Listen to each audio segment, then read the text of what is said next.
Vamos a continuar con esta serie de predicaciones que tiene como título Hombres y Mujeres de Oración. El día de hoy, hermanos, quiero predicar el tema número 23 que tiene como título Jeremías recibe la orden de no orar. Quiero introducirme, hermanos, en esta mañana diciéndoles lo siguiente. El tema que vamos a estudiar en esta mañana es un tema duro, es un tema fuerte, es un tema que muy pocas veces estudiamos o predicamos aquellos que enseñamos, hermanos, la palabra de Dios. Pero aquí está en la Biblia, hay todo un libro que nos habla acerca de esto y por eso es que voy a predicarlo el día de hoy. Estuve, como en alguna otra ocasión, tentado a tomar otra porción de la Biblia, porque los temas que venimos estudiando son temas que hablan acerca de la oración. Y fácilmente pude hablar de momentos en los cuales Jeremías oró, porque a través de su largo libro hay diferentes oraciones. Pero consideré que era necesario enfatizar el tema que vamos a estudiar el día de hoy, porque al final de cuentas, dentro de todo ese libro, este tema es el que predomina, y es lo que he tratado de hacer en cada uno de los mensajes que he predicado. He tomado aquella situación que predomina dentro del libro o dentro de la vida de las personas, porque el día de hoy vamos a ver que lo que ocurrió con el pueblo de Israel en el tiempo de Jeremías es algo que puede ocurrir el día de hoy en nuestra iglesia, en nuestra familia o incluso en nuestra persona. Es un tema que los cristianos de todos los tiempos debemos de estar considerando y debemos de creer que si nosotros descuidamos nuestra vida, en algún momento Dios puede tomar la misma decisión que tomó en aquel momento en la vida de Jeremías, y de allí el título que se llama Jeremías recibe la orden de no orar. Punto número 1. Vamos a ver 5 puntos el día de hoy. 1. Dios expresa su sentir. Jeremías capítulo 2, versículos 1 al 5 y versículos 11 al 13. Dios expresa su sentir. La palabra de Dios dice, hermanos, que Jeremías fue un profeta de Dios que dedicó más de 40 años de su vida a predicarle a un pueblo, a su pueblo, el pueblo de Judá, la voluntad de Dios. Dios expresa su sentir. Jeremías 2, 1 al 5. Vino a mí palabra de Jehová diciendo, anda y clama a los oídos de Jerusalén, diciendo, así dice Jehová, me he acordado de ti, de la fidelidad de tu juventud, del amor de tu desposorio, cuando andabas en pos de mí en el desierto, en tierra no sembrada. Santo era Israel a Jehová, primicias de sus nuevos frutos. Todos los que le devoraban eran culpables, mal venía sobre ellos, dice Jehová. Oíd la palabra de Jehová, casa de Jacob, y todas las familias de la casa de Israel. Así dijo Jehová, ¿qué maldad hallaron en mí vuestros padres, que se alejaron de mí y se fueron tras la vanidad y se hicieron vanos? Versículo 11. ¿Acaso alguna nación ha cambiado sus dioses, aunque ellos no son dioses? Sin embargo, mi pueblo me ha trocado, es decir, me ha cambiado, ha trocado su gloria por lo que no aprovecha. Espantaos cielos sobre esto y horrorizaos. Desolaos en gran manera, dijo Jehová, porque 2 males ha hecho mi pueblo, me dejaron a mí, fuente de agua viva, y cavaron para sí cisternas rotas que no retienen agua. Hermanos, quiero plantear en esta mañana algunas preguntas, 2 preguntas y una invitación a reflexionar. Y la primera pregunta es la siguiente, hermano, ¿alguna vez has escuchado el lamento de un padre que sufre por la maldad de un hijo? Qué triste es como padre, ¿verdad?, educar a un hijo y darte cuenta o descubrir que al final de cuentas ese hijo que tú educaste es alguien de quien quizás tú tenías una imagen, pero que era rebelde, que el camino que llevaba era un camino de maldad. Y cuando un padre se entera o nos enteramos, es algo que nos causa dolor, que nos causa tristeza, que nos causa frustración. Hermano, ¿alguna vez has tenido la oportunidad de ver el rostro entristecido y desgastado de un padre que no alcanza a comprender por qué sus hijos son rebeldes si él siempre les dio un buen ejemplo? Quizás si tú y yo somos hijos rebeldes y tuvimos un padre rebelde, bueno, podemos decir, bueno, pues es que ¿cómo iba a ser un buen hijo si mira cómo era su padre, ¿no? Hay un dicho coloquial que dice de tal palo, tal astilla. Pero ¿qué pasa cuando ese padre no dio un mal ejemplo, dio un buen ejemplo? Y sin embargo ese hijo tomó la decisión de ir por un camino de rebeldía. O más aún, algunos de los que estamos aquí hemos escuchado alguna vez decir a un hijo, ¿cómo me gustaría que tal persona fuera mi padre? ¿Estaría mejor con él? Es decir, renegar de quién lo engendró o de en qué hogar nació. Es triste, ¿no es cierto? Es lamentable muchas veces tener que vivir un dolor de esa naturaleza. Bueno, quiero decirles, hermanos, que el pueblo de Israel le provocó este dolor a Dios en su corazón. Quiero decirles que muchas veces algunos cristianos en la iglesia le provocamos a Dios en su corazón ese dolor cuando lejos de seguir los mandamientos de Dios, cuando lejos de darnos cuenta que nosotros tuvimos un Padre o tenemos un Padre en los cielos, que lo único verdad que nos ha enseñado es el buen camino, nosotros tomamos la decisión, hermanos, de tomar un camino distinto. La palabra de Dios dice que Dios, ¿verdad?, a través de Jeremías le recuerda al pueblo de muchas cosas importantes. Primero que nada, le recuerda de su amor hacia Él. Dice, ustedes se han olvidado del amor que ustedes me tenían y me han abandonado. Y quiero que ustedes y yo meditemos en lo que dice el versículo 5. Llega un momento, hermanos, el que Dios observa a su pueblo, ¿verdad? Quiero que te imagines una cosa. Más de 40 años el pueblo de Israel escuchando la predicación del profeta Jeremías, un hombre que hablaba con pasión, que hablaba con claridad, y el pueblo no escuchaba, al contrario, se hacían más duros. Y llegó un momento, hermanos, en el que Dios le dice a su pueblo, qué maldad hallaron en mí vuestros padres, que se alejaron de mí y se fueron tras la vanidad y se hicieron vanos. ¿Te puedes imaginar a Dios, hermano, dando esta expresión desde lo más profundo de su corazón y diciéndole al hombre, al ser humano, diciéndote a ti o a mí, qué maldad hallaste en mí para irte tras un camino distinto? Hermanos, ¿acaso hay maldad en Dios? ¿No? Dios es santo. Él es perfectamente santo. Ni siquiera debería de usar la palabra perfecto porque en Dios la santidad es así. Pero a veces pareciera que los cristianos, hermanos, tenemos razones suficientes como para darle la espalda a Dios. Si Dios, hermanos, hubiera sido un Dios perverso, quizás habría razón para que su pueblo Israel o para que los cristianos hoy en día le abandonemos. Pero Dios, hermanos, solo se había preocupado por liberarlos de la esclavitud en Egipto.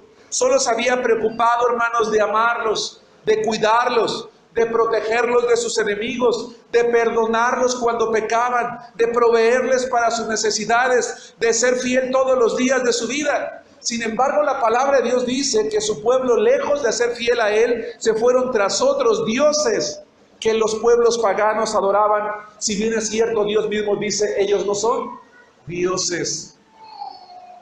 Hermanos, quiero que ustedes y yo pensemos, si nosotros en este momento fuésemos a una biblioteca en la cual pudiéramos encontrar libros de historia de las religiones, nos daríamos cuenta de una cosa.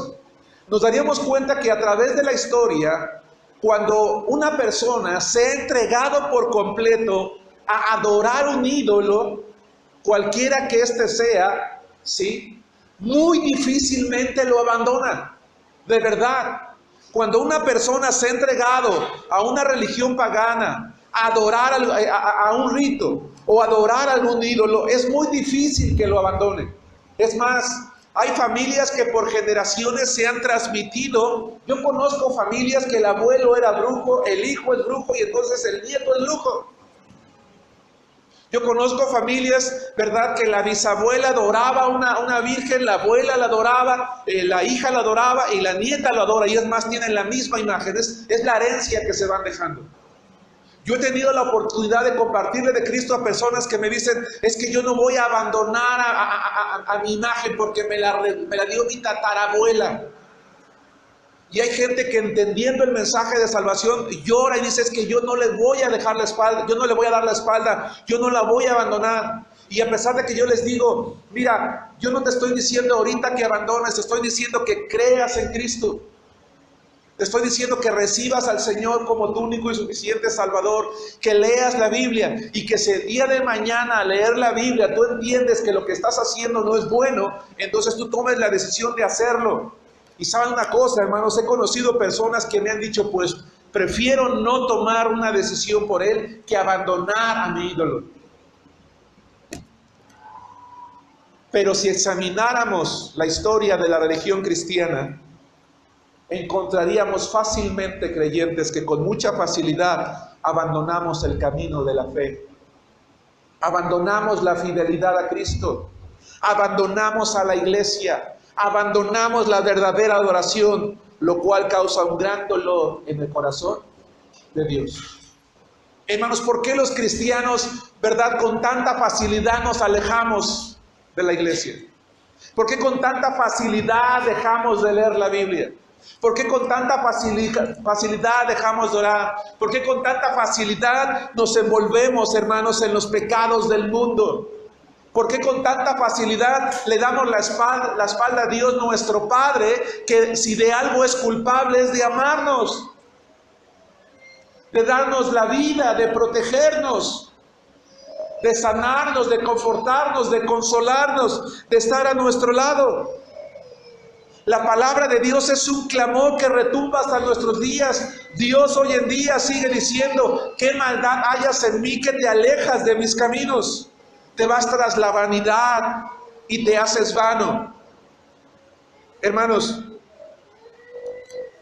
si nosotros, especialmente aquellos hermanos que tenemos ya tiempo en la iglesia, en este momento nos pusiésemos a hacer memoria de aquellos que en un momento dado fueron miembros de la iglesia, recordaríamos a un número incluso más grande del que estamos aquí, hermanos. De verdad. Peor aún, algunos de los que se han alejado, hermanos, de la casa de Dios, hoy no solamente no están lejos de ella, están entregados a vicios, están envueltos en el pecado, volvieron a la maldad del mundo, sin entender que sus acciones causan un gran dolor en el corazón de Dios. El pueblo de Jerusalén, hermanos, tenía un gran problema. Ellos decían ser el pueblo de Dios, pero con mucha disposición se involucraban entre los paganos para disfrutar de los placeres del vino, de las fiestas, del sexo libre, de todo aquello que implica la satisfacción carnal. El clamor de Dios es para nosotros. Dice, me dejaron a mí fuente de agua viva y cavaron para sí cisternas rotas que no retienen agua.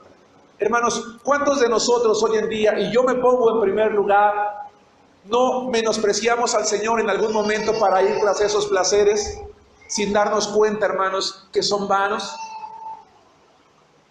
Total, ¿qué importa que por un tiempo, que me tome un tiempo? Si de todas maneras yo sé que si vuelvo a la iglesia me perdona. Yo sé que si vuelvo a Cristo, Él me perdona. Entonces voy un tiempo a probar, voy un tiempo a disfrutar. En muchas ocasiones hemos dicho, hermanos, que el creyente no se pierde nada cuando no participa del pecado. Hoy no hay muchos adolescentes y jóvenes, pero tenemos algunos. Jóvenes, hermanos, hermanas, no nos perdemos nada por no tener sexo con 10 o con 15 o con 20. No nos perdemos nada por no probar el buen vino. Apenas en la semana, hermanos, fui a visitar a un muchacho, tiene 25 años. Acaba de pasar por una sobredosis. Él literalmente, hermanos, tuvieron que practicar, ¿verdad?, acciones de resucitación porque se había ido por unos segundos. 25 años. Y cuando yo le pregunté, ¿verdad?, ¿hace cuánto tiempo te drogas? ¿Cómo empezaste? ¿Saben qué me dijo? Pues es que empecé yendo a unas fiestas. A mí me ha gustado beber, me ha gustado fumar, y pues me dijeron prueba, y pues probé y me gustó, y empecé a hacerlo poco a poco, y después con amigos, y después solo, y pues después ya yo, porque pues ya no podía yo, me di cuenta que no podía controlarlo. Durante una semana completa, dice, durante 5 días estuve consumiendo coca, hasta que caí completamente. Hoy tiene un problema en el hígado, tiene un problema en el páncreas, tiene un problema en el riñón, tiene un problema en el corazón. Y ya le dijo al médico, si tú te vuelves a drogar, te vas a morir. Porque ya te dañaste, tiene 25 años, hermanos. Pero no entendemos. Las cajetillas de cigarro tienen la garganta de dibujos de personas con el cáncer, pero se siguen comprando, se siguen vendiendo. ¿A poco no? Sabemos cuáles son las consecuencias, pero las seguimos haciendo. ¿Por qué? Porque hemos abandonado la fuente de vida que es Dios, que es Cristo, y cavamos para nosotros, dice metafóricamente Dios, cisternas rotas que no tienen agua, es decir, aquello que nos da una satisfacción momentánea, pero que no va a terminar dándola, y que esa satisfacción momentánea al final de cuentas nos va a causar un daño. ¿Sí nos damos cuenta? Israel en su dureza de corazón había cambiado la adoración al verdadero Dios y la había trocado, dice, la había hecho a un lado por falsos dioses. Los israelitas, hermanos, cambiaron lo real por lo ficticio, lo perdurable por lo temporal, la libertad por la esclavitud. 2. Dios expresa que fue desafiado. Hermanos, cuando una persona se entrega abiertamente a la rebeldía, llega un momento, hermanos, en el que ya ninguna autoridad, él no está dispuesto a obedecer ninguna autoridad. Cuando un muchacho, hermanos, cuando uno es adolescente o joven, aprende a confrontar a sus padres de tal manera que llega el momento en el que ya no los respeta, llega el momento en que ese hijo no solamente se hace respondón, sino que se hace grosero y termina golpeando a sus propios padres. Apenas hace unos días un hermano me compartía de una persona, ¿verdad?, mayor a quien su propio hijo le pegaba.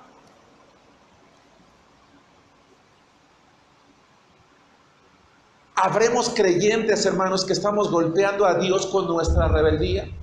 Que hemos levantado nuestro rostro contra Él para decirle, ¿y tú quién eres para querer gobernar mi vida? ¿Tú quién eres para decirme cómo disfrutar mi juventud? ¿Tú quién eres para decirme, verdad, qué caminos debo de seguir? Porque, ¿sabes? Pudiéramos quizás estar levantando ya la mano contra Dios, cuando nosotros en nuestra dureza de corazón nos entregamos, hermanos, a la rebeldía. Espiritualmente hablando, puede ocurrir lo mismo en la vida de un creyente. Porque el pueblo de Israel se decía pueblo de Dios, y muchos nos decimos hijos de Dios, pero somos rebeldes. Nos atrevemos incluso a decirle a Dios que Él es mentiroso, que lo que su palabra dice no es verdad.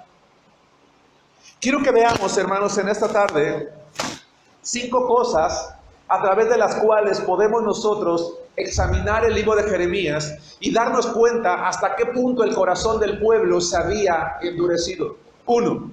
Rehusaron sujetarse a la voluntad de Dios. Jeremías 2:20. Todos los pasajes que vamos a estudiar el día de hoy, excepto en el punto 5, no son muy grandes los puntos, son de otros libros, pero siempre es Jeremías. Siempre que veamos un pasaje ahorita, es Jeremías, en este caso 2:20. 1. Rehusaron sujetarse a la voluntad de Dios. Jeremías 2:20. Porque desde muy atrás rompiste tu yugo y tus ataduras, y dijiste, no serviré. Hace tiempo, hermanos, hace ya muchos años, quizás dentro de poco tenga que hacerlo de nuevo, prediqué una serie de mensajes, 30 mensajes, no recuerdo ya, acerca de la familia. Y recuerdo uno en particular. Recuerdo que una vez prediqué un tema acerca de la disciplina con vara. Y recuerdo en aquella ocasión, ¿verdad?, que una abuelita en la iglesia le dijo a sus hijos, otra familia de la iglesia, pues el pastor dirá eso, pero yo digo que no. Ay de ti si tocas a mis nietos. La pregunta es, ¿había yo enseñado algo que me imaginé yo? ¿Recibí una revelación en la noche y vine a enseñarla a la iglesia? No. Enseñé la palabra de Dios. El día que yo diga algo, hermanos, que no está en la Biblia, tú y yo tenemos derecho a decir no. Pero cuando el que se para al frente nos dice lo que la palabra de Dios enseña, yo debo de estar dispuesto a decir, sí, Señor. Hermano Andraca, y perdóname porque siempre te ponga de ejemplo, hermano, pero tú eres has sido militar en las fuerzas especiales y todo. ¿Cuál es la respuesta única que tú das cuando tu mando te da una orden?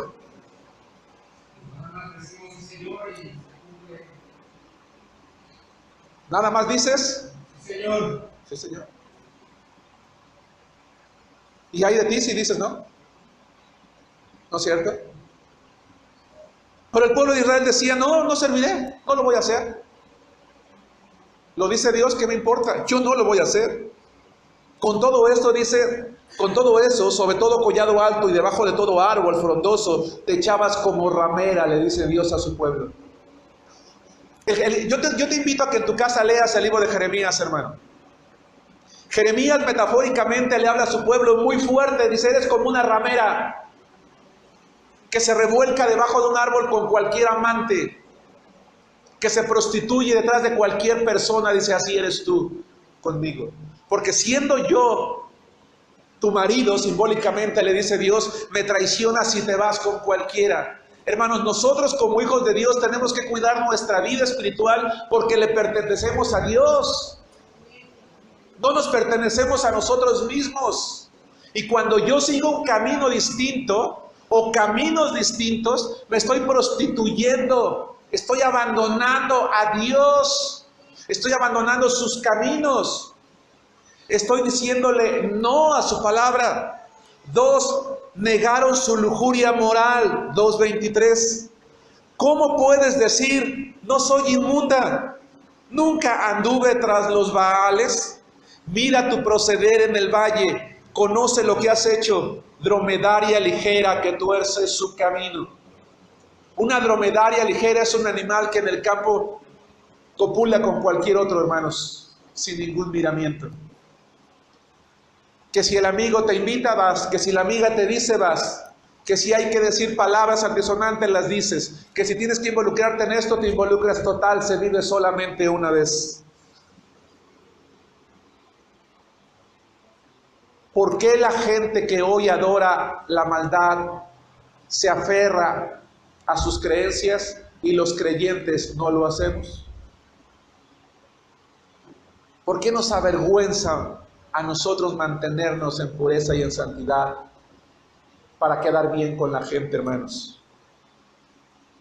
Para ser aceptados por los amigos, por los compañeros en la clase, para no ser la burla de los maestros, la crítica de los jefes, de los vecinos. Ellos no lo hacen por ti, no lo hacen por mí. 3, negaba que fuera malo lo que hacían. Jeremías 2:35. Soy inocente. Hermanos, ¿la idolatría no era pecado? Pero ¿saben qué le respondían ellos a Dios? Soy inocente. De cierto su ira se apartó de mí. He aquí no entraré en juicio contigo porque dijiste, no he pecado. Dice Dios, ¿qué caso tiene seguir entonces discutiendo contigo si tú dices que no? ¿Qué tiene de malo? Que además todo mundo lo hace, dice Dios. 4, desairaban el mensaje de los profetas. Jeremías 5:12 y 13. Jeremías 5:12 y 13. Negaron a Jehová y dijeron, Él no es. ¿Te das cuenta, hermano? Negaron a Jehová y dijeron, Él ni siquiera existe. Hermanos, hoy algunos adolescentes y jóvenes en la iglesia están aquí a la fuerza. En la escuela bíblica de verano, a mi esposa, un joven le dijo, yo estoy aquí por obligación, porque me trajeron, pero yo no quiero estar aquí. Y si estoy participando es porque me van a regañar. Y si estoy haciendo es porque me van a regañar. Y porque si no lo hago me regañan. Pero yo no. ¿Saben una cosa? Hoy los jóvenes están negando la existencia de Dios con mayor facilidad. Se viene una generación, hermanos, la iglesia se tiene que preparar, porque la famosa generación millennial y la famosa generación centennial, que son los que le siguen, es decir, los que nacieron antes del 2000 y los que están naciendo después del 2005, dicen los sociólogos que se va a levantar una generación que no cree en Dios. Los jóvenes hoy ya no creen en Dios, ya no creen en la necesidad de asistir a una iglesia. ¿Para qué creerle a un pastor? ¿Para qué ir a una iglesia a escuchar un sermón y perder el tiempo si puedo buscar en Google algo que yo quiera? ¿Para qué necesito acercarme al pastor a preguntarle mis dudas si la pregunta a Google, verdad? Y Google me da 10 respuestas. No importa si son malas, pero ya hay 10 respuestas. Y el joven de hoy ya no considera la necesidad de una iglesia, de un pastor, de un grupo, de un compromiso, de una religión. Eso es lo que le esperan a sus jóvenes. Y si no, hermanos, vean a sus hijos y yo a los míos también, que no son unos santos. ¿Qué vamos a hacer, hermanos? ¿Qué vamos a hacer? ¿Qué estoy haciendo yo con mi vida? Negaron a Jehová y dijeron, Él no es. Es más, dice, y no vendrá sobre nosotros, ni veremos espada ni hambre. Es un mentiroso. Lo que Él dice no es cierto, que nos va a castigar. Él nos va a castigar, Él no va a hacer nada. Lo que el pastor está enseñando, lo que el maestro de escuela dominical me dice, está loco, eso no va a pasar. Son mentiras, no le hagas caso. Antes, los profetas serán como viento, porque no hay palabra en ellos, así se hará con ellos. ¿Sabes qué significan estas palabras? Los profetas son solo viento. El viento no lo puedes ver, no lo puedes tocar, no es real. Lo que ellos dicen es mentira, Dios no les ha dicho nada. Es más, y si les ha dicho algo, lo que dicen que me va a pasar a mí, pues que le pase a ellos. Que Dios me va a castigar, pues que lo castigue a Él. Que Dios va a juzgar mi camino, pues que lo juzgue a Él. Si Él cree en Dios, pues entonces que le juzgue a Él. Que tengo que abandonar esto, pues si quiere que lo abandone Él. Si le va a castigar, que lo castigue a Él. Pero era un pueblo, hermanos, era el pueblo de Dios. ¿No es triste cuando tenemos que exhortar a un creyente y se burla diciendo es que lo que tú dices no es verdad? Y si va a pasar, pues que te pase a ti. 5. Actuaban con descaro. Jeremías 6:15 al 17. Se han avergonzado de haber hecho abominación. Es decir, ya ni se escondían. Habemos algunos que nos escondemos para practicar nuestros pecados. Y no estoy diciendo que eso sea bueno, claro que es malo, sino que llegamos a un punto en el que ya lo hacemos abiertamente. Ciertamente no se han avergonzado, ni siquiera, dice Dios, ni aún saben tener vergüenza. Por tanto, caerán entre los que caigan, cuando los castigue caerán, dice Jehová. Así dijo Jehová, paraos en los caminos y mirad, y preguntad por las sendas antiguas, cuál sea el buen camino, y andad por él, y hallaréis descanso para vuestra alma. Mas dijeron, no andaremos. Puse también sobre vosotros atalayas que dijesen, escuchad el sonido de la trompeta. Y ellos dijeron, no escucharemos. ¿Por qué muchos dejan de venir a la iglesia, hermanos? Dice, porque ya no quiero seguir escuchando que me digan lo que no tengo que hacer. ¿No? Porque yo ya no quiero que me sigan diciendo aquello que yo tengo que dejar. La conclusión de Dios, hermanos, es muy clara. ¿Qué estaba pasando con su pueblo? Jeremías 17:1, hermanos. ¿Qué estaba pasando con el pueblo? Lo mismo que nos puede pasar a nosotros, hermanos, el día de hoy, si nosotros no reaccionamos a tiempo, si estuviésemos, claro, en el mismo caso que este pueblo. Dice la palabra de Dios, Jeremías capítulo 17, versículo 11. El pecado de Judá escrito está con cincel de hierro y con punta de diamante. Esculpido está en la tabla de su corazón y en los cuernos de sus altares. ¿Sí te das cuenta de la gravedad, hermano? Dice, ¿qué es esculpir, hermanos? Es tomar el martillo, tomar el mazo, tomar el cincel, ¿verdad? Y darle forma a la roca a través del golpe, hasta que llega el punto en el que lo que tú esculpiste es precisamente lo que se ve. El pueblo de Israel, hermanos, se había entregado voluntariamente a la rebelión, a la rebeldía, a la dureza, al pecado, que parecía que su pecado ya estaba allí grabado. Ahora quiero que veamos, hermanos, la expresión que usa el profeta Jeremías. Dice, con punta de diamante. Aquellos hermanos que saben de construcción o de ingeniería, ¿cuál es la función del diamante, hermanos, en una obra de esta naturaleza? ¿Qué características tiene el diamante?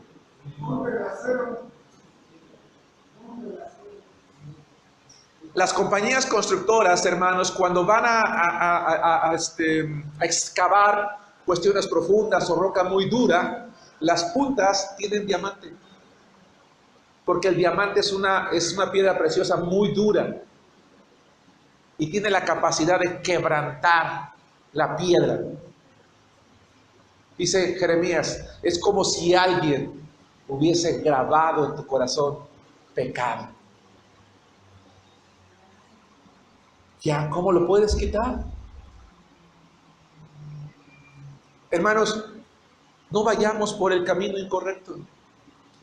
Y si ya vamos sobre él, necesitamos volvernos. 3. Dios expresa su disposición a perdonar.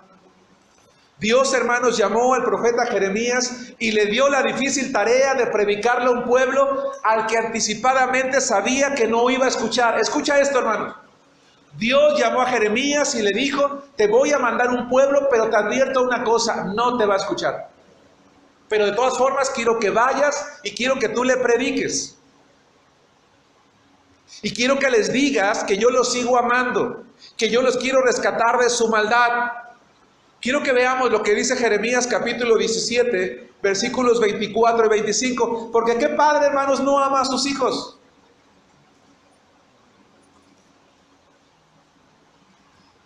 Un padre que ama a sus hijos, hermanos, ora por ellos aun cuando no son rebeldes, aun cuando son rebeldes y los ama, aunque no esté de acuerdo con sus faltas. Así es Dios. Dios, vamos a ver ahora a Dios expresando ese deseo por sus hijos. No obstante, si vosotros me obedeciereis, dice Jehová, no metiendo carga por las puertas de esta ciudad en el día de reposo, porque ni siquiera guardaban el día del Señor, sino que santificaréis el día de reposo, no haciendo en él ningún trabajo, entrarán por las puertas de esta ciudad en carros y en caballos los reyes, es decir, los voy a bendecir, y los príncipes que se sientan sobre el trono de David, ellos y sus príncipes, los varones de Judá y los moradores de Jerusalén, y esta ciudad será habitada para siempre, es decir, nadie va a poder atacarlos, nadie va a poder destruirles, ustedes van a existir siempre. Jeremías 18, 4 al 7. Es decir, el siguiente capítulo. Y la vasija de barro que él hacía se echó a perder en su mano, y volvió y la hizo otra vasija, según le pareció mejor hacerla. Entonces vino a mí palabra de Jehová diciendo, ¿no podré yo hacer de vosotros como este alfarero, oh casa de Israel? Dice Jehová, he aquí que como el barro en la mano del alfarero, así sois vosotros en mi mano, oh casa de Israel. En un instante hablaré contra pueblos y contra reinos para arrancar y derribar y destruir. Hermanos, no importa o no importaba que la maldad estuviese esculpida en el corazón del pueblo de Israel. Si ellos estaban dispuestos a escuchar el deseo de Dios, que consistía en que ellos se volvieran, dice Dios, aunque ustedes sean como una vasija echada a perder, yo como un alfarero tengo la capacidad de tomarles de nuevo en mis manos y volverles a moldear en algo mejor, hasta el punto de que quien los vea ni siquiera note que ustedes antes habían sido una vasija quebrada. Es decir, no importa el camino de maldad en el que hayamos avanzado, cuando nosotros estamos dispuestos a escuchar la invitación de Dios, Él puede tomarnos a nosotros y forjarnos de nuevo en aquello que éramos cuando le amábamos. De tal manera que podemos decir, hermanos, que Jeremías, Dios como un padre amoroso, quiso hacer entrar en razón a su pueblo con amor. Les dijo, si tan solo ustedes se arrepienten, yo los voy a cambiar en un instante. ¿Sí se dieron cuenta en lo que leímos? Les dijo en un instante. No les dijo en un proceso, en un momento. Lamentablemente, hermanos, hay cosas en la vida en las que lo más simple es lo más difícil de hacer. Vaya de nuevo. Lamentablemente hay cosas en la vida en las que lo más simple es lo más difícil de hacer. Doblegar el orgullo. Reconocer, estoy mal delante de Dios. Voy a cambiar.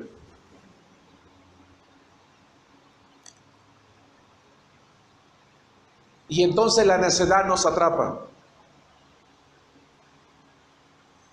Jeremías 18, 11 y 12.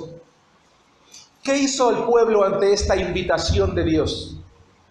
Si ustedes vuelven, yo los transformo en un momento. ¿Qué respondió el pueblo, hermanos? Jeremías 18, 11 y 12. Pónganse de pie, vamos a leer este pasaje de la Biblia, por favor, porque quiero que meditemos, hermanos, en Dios y en su respuesta. En lo que dice Dios y en la respuesta del pueblo. Ahora pues, habla luego, vamos todos juntos, dice, ahora pues habla luego a todo hombre de Judá y a los moradores de Jerusalén, diciendo, así ha dicho Jehová, he aquí que yo dispongo mal contra vosotros y trazo contra vosotros designios. Conviértase ahora cada uno de su mal camino y mejore sus caminos en sus obras. Y dijeron, es en vano, porque en pos de nuestros ídolos iremos y haremos cada uno el pensamiento de nuestro malvado corazón. Tomen asiento. Hermanos, como no me atrevo a hacerlo con la Biblia, ¿verdad?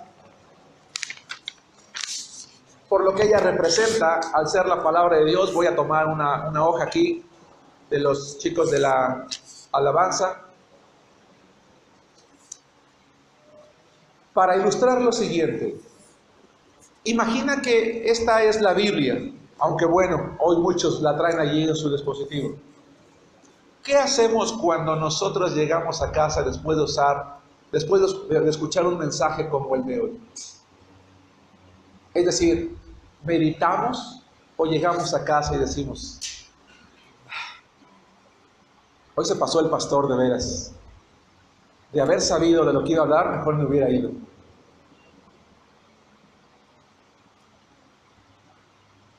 Lo razonamos, lo asimilamos, somos humildes para reconocer nuestras faltas y decir, Señor, creo que hoy me has hablado a mi corazón. Creo que hay cosas que tengo que hacer a un lado y cambiar. Quizás yo como este pueblo te he respondido, Señor, no me importa lo que tú me dices. Mi corazón es malvado, no voy a hacer, no voy a oír, no voy a ir, no voy a hacer nada. Porque si es así, hermano, quiero que escuches con claridad el punto 4. Dios expresa que no ayudará más. Jeremías 7:16. Jeremías 7:16. Una vez que Dios ha hablado a su pueblo, ha hecho la invitación, ha querido hacerlos entrar en razón, ha motivado a su propio profeta que siga adelante, porque les voy a decir una cosa, hermanos, llegó un momento en la vida de Jeremías que sinceramente se desanimó. ¿Saben qué hizo Jeremías? Yo ya no voy a seguir predicando. ¿Qué caso tiene seguirle predicando a un pueblo tan duro? Y llegó el momento en el que incluso dice la palabra de Dios, hermanos, que Jeremías hizo las cosas a un lado y que Dios tuvo que ir tras Jeremías y decirle, oye, ¿qué pasa? Jeremías reconoce, no pude abandonarlo. Dice Jeremías 7:16, hermanos, lo siguiente. Jeremías capítulo 7, versículo 16.4, Dios expresa que no ayudará más. Tú pues, ¿qué dice, hermanos? Hermanos, ¿de qué he venido hablando durante 22 semanas? ¿Qué quiere Dios que hagamos? Pero ¿qué le está diciendo Dios a su profeta en este momento? No ores. Dios le dice a su profeta: tú pues no ores por este pueblo, ni levantes por ellos clamor ni oración, ni me ruegues, porque no te oiré. 11:14. 11:14. Vamos a ver, hermanos, que hasta 4 veces a través del tiempo tiene que recordarle Dios a Jeremías esto. 11:14. Tú pues no ores por este pueblo, ni levantes por ellos clamor ni oración, porque yo no oiré en el día en que en su aflicción clamen a mí. Jeremías 14, 11 y 12. 14, 11 y 12. Dice así la palabra de Dios: me dijo Jehová, no ruegues por este pueblo para bien. Cuando ayunen, yo no oiré su clamor, y cuando ofrezcan holocausto y ofrenda, no lo aceptaré, sino que los consumiré con espada, con hambre y con pestilencia. Hermanos, durante más de 40 años, Jeremías invirtió su tiempo para hacer volver al pueblo a los mandamientos de Dios. Fueron muchos mensajes predicados a sus hermanos, fueron muchas súplicas, fueron muchas lágrimas derramadas de parte de Jeremías. Pero llegó el momento, hermanos, en el que Dios le dijo: basta.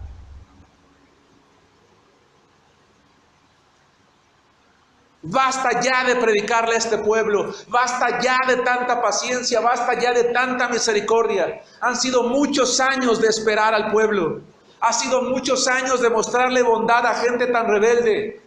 Basta ya de darles tantas muestras de misericordia, tantas muestras divinas. No tenía sentido que él siguiera adelante. Y ahora la orden fue clara: él ya no tenía que orar, no tenía que interceder por su pueblo, porque incluso si lo hacía, no iba a ser escuchado. Hermanos, ¿cuáles eran las funciones principales de un profeta? 1, predicarle a un pueblo, y 2, orar fervientemente por ellos. Hermanos, la oración de un profeta era tan importante, era una tarea tan importante, que si el profeta no oraba, se arriesgaba que Dios lo castigara, porque para eso estaba. ¿Sí me explico? Para eso estaba. Pero llegó en un momento que el mismo Dios que lo encomendó, al ver ya la rebeldía y el pecado de su pueblo, le dice: ¿sabes qué? Quiero que no lo hagas más. Deja de hacerlo. Para esas tribus de Israel, para las tribus del sur, hermanos, había llegado la hora de enfrentar las consecuencias de su pecado. Ya Dios había decidido lo que iba a hacer con ellos. Dios mismo no escucharía su clamor. Y escucha esto, hermano, por favor, pon atención en esto. Dios les iba a quitar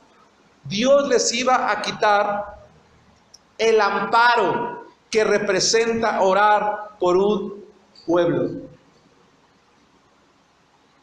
Porque por si tú no lo sabías, hermano, hermana, la oración que la iglesia hace por cada uno de nosotros es como un amparo para nuestra vida. Cuando yo vengo a la iglesia y digo: hermanos, estoy pasando por un problema, tengo una necesidad, quiero que oren por mí. Lo que la iglesia está haciendo es me está amparando, me está protegiendo. Es como si estuviera metafóricamente, hermanos, construyendo, ¿verdad?, un escudo alrededor de mí, que me protege del enemigo, que me protege del mal, que me cuida. Y Dios, hermanos, escucha la oración de sus profetas, de sus pueblos, de sus pastores, de sus hijos, para bendecir a aquel para quien se hacen, hermanos, las oraciones. Nunca le he dado importancia, hermanos, al cargo que yo desempeño en la iglesia, porque más bien es una responsabilidad de ser pastor. Pero sí quiero decirte, hermano, sí quiero decirte una cosa: que bien haces cuando te acercas y me dices: pastor, ore por mí. Porque cuando yo oro, cuando el pastor ora, Dios escucha las oraciones y responde en tu vida o en la mía. Porque es la persona a quien Dios puso precisamente para cumplir esa función de protección a la iglesia. Y para eso puso a la iglesia también, para que cada uno desempeñemos. Por eso tenemos un ministerio de oración. para proteger a esos hermanos que están en necesidad, que están en problema, que están en aflicción. Pero cuando por nuestra rebeldía no queremos, hermanos, dice Dios, deja de orar por ese rebelde. La orden de Dios es dura, hermanos, pero es una orden que va acorde con su santidad y con su justicia. La palabra de Dios dice que Pablo expresó con más dureza, con más rudeza lo que Dios dijo. Dice 1 Corintios, no lo busques, por favor escúchalo, si acaso anótalo, 5, 4 y 5. En el nombre de nuestro Señor Jesucristo, reunidos vosotros y mi espíritu con el poder de nuestro Señor Jesucristo, el tal sea entregado a Satanás para destrucción de la carne, a fin de que el espíritu sea salvo en el día del Señor Jesús. ¿Qué significa entregar a Satanás a un miembro de la iglesia, hermanos? Cuando un miembro de la iglesia abiertamente vive una vida de pecado, vive abiertamente una vida de rebeldía, se involucra más y más en la maldad, la iglesia lo expulsa. ¿Qué significa expulsar a Satanás? Significa sacarlo de la iglesia y dejar que en el mundo gobernado por Satanás viva solo, sin la protección, sin el cuidado de la oración de la iglesia. Él o ella no quiere estar en la iglesia, no le interesan los mandamientos de Dios. Entonces, como iglesia, hermanos, no tenemos por qué orar por alguien así. Porque incluso aunque lo hagamos, dice Dios, yo no voy a escuchar. No es digno de que oremos por él. Eso es lo que enseñó Juan en su primera epístola, capítulo 5, versículo 16. Si alguno viera a su hermano cometer pecado que no sea de muerte, pedirá, y Dios le dará vida. Esto es para los que cometen pecado que no sea de muerte. Hay pecado de muerte por el cual yo no digo que se pida. No es que haya un pecado de muerte. Lo que este pasaje significa es, cuando tú veas a un miembro de la iglesia vivir pecando, dice Juan, ese pecado le puede llevar a la muerte. No ores por él. No ores por él. ¿Por qué? Porque no le interesa a Dios. No tiene intención de obedecer a Dios. Y entonces dice Dios,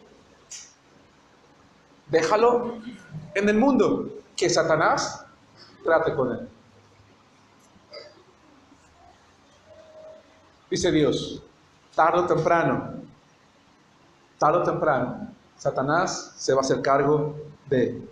A Jeremías Dios le ordenó, hermanos, no seguir orando, y en las epístolas a la iglesia nos enseña cuándo debemos dejar de hacerlo también por alguien que ha sido rebelde a los mandamientos de Dios. ¿Es duro, no creen, hermanos? Sí, sí lo es. 5 para terminar. Dios expresa el castigo. Jeremías 24. Una vez que da la orden de no orar, va a emitir entonces ya el juicio sobre ese pueblo. Porque así ha dicho Jehová, Jeremías 24, he aquí, haré que seas un terror a ti mismo y a todos los que bien te quieren, y caerán por espada de sus enemigos, y tus ojos lo verán. Y a todo Judá entregaré en manos del rey de Babilonia, y los llevará cautivos a Babilonia, y los matará a espada. Haré que seas un terror a ti mismo. Que llegue el momento en el que tú recapacites y digas, ¿en qué momento me convertí en esta persona?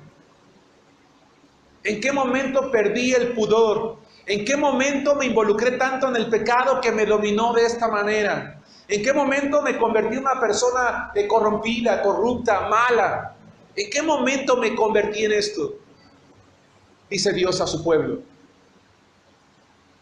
¿Dios hizo eso con sus hijos? No. Fue el camino que siguieron voluntariamente. 21:14. 21:14.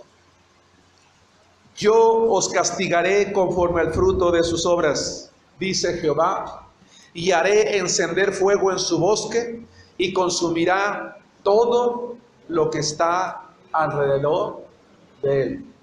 Jeremías 30:11. Jeremías 30:11. Es el último pasaje que leemos en esta mañana. Porque yo estoy contigo para salvarte. dice Jehová, y destruiré a todas las naciones entre las cuales te esparcí, pero a ti no te destruiré, sino que te castigaré con justicia. De ninguna manera te dejaré sin castigo. Hermanos, en la época de Noé, Dios castigó severamente a la humanidad por su pecado. En la época de Josué, Dios exterminó a los cananeos, o cuando menos a la mayoría de ellos, porque el pueblo fue rebelde y no acabó con todos, porque su maldad llegó al colmo. En la época de Jeremías, castigó a su pueblo, llevándolo cautivo a Babilonia, viendo cómo miles eran muertos a causa de su rebeldía. En la época del apóstol Pablo, castigó a una iglesia, la iglesia de Corinto, en la que había debilitados, enfermos y muchos habían muerto a causa de su rebeldía y a causa de su pecado. ¿Crees que no puede hacer lo mismo con la iglesia, con tu familia o con tu persona? ¿Con la iglesia, con mi familia o con mi persona? Sí, sí puede hacerlo. La sentencia en la época de Jeremías fue muy clara: en ninguna manera te dejaré sin castigo. Hermanos, quiero dar una conclusión muy simple el día de hoy. Orar es lo correcto, pero hay ocasiones en las que no hacerlo también lo es. Orar es lo correcto, pero hay ocasiones en las que cuando el pecado es lo que priva la mente del miembro de la iglesia, lo correcto es no orar. Y entonces dice la palabra de Dios, quitarle la protección que implica la oración de su pueblo. Hermanos, Dios les bendiga.